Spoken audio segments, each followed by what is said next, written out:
ஹாய்ங்க, இன்றைக்கி நம்ம வந்துட்டு நெல்லிக்காய் ஜூஸ் எப்படி செய்யுதுன்னு பார்க்கலாம் வாங்க. அதுக்கு ஃபஸ்ட்டு வந்துட்டு ஒரு 7 to 8 நெல்லிக்காய் வந்துட்டு வாஷ் பண்ணி எடுத்து வச்சுருக்கேன் நான். அது வந்து குட்டி குட்டி பீசஸாக கட் பண்ணிவிட்டு அதுக்குள்ளே சீட் இருக்கும், அதை ரிமூவ் பண்ணிக்கலாம்.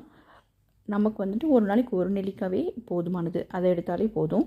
இப்போ வந்துட்டு கட் பண்ண வச்ச நெல்லிக்காய் வந்துட்டு ஆட் பண்ணியாச்சு. இது கூட வந்துட்டு ஒரு கொத்து கருவேப்பிலை வந்துட்டு வாஷ் பண்ணி ஆட் பண்ணிக்கிறேன். நெக்ஸ்ட் வந்து ஒரு பிஞ்ச் சால்ட், அதையும் வந்துட்டு ஆட் பண்ணிக்கலாம்.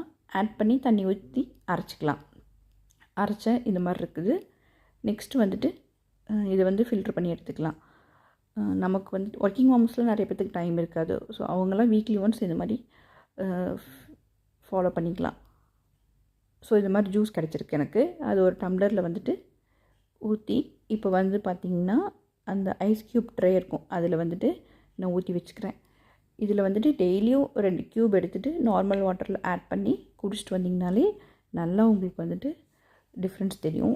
ஏன்னா கருவேப்பிலெலாம் ஆட் பண்ணியிருக்கோம். So thank you.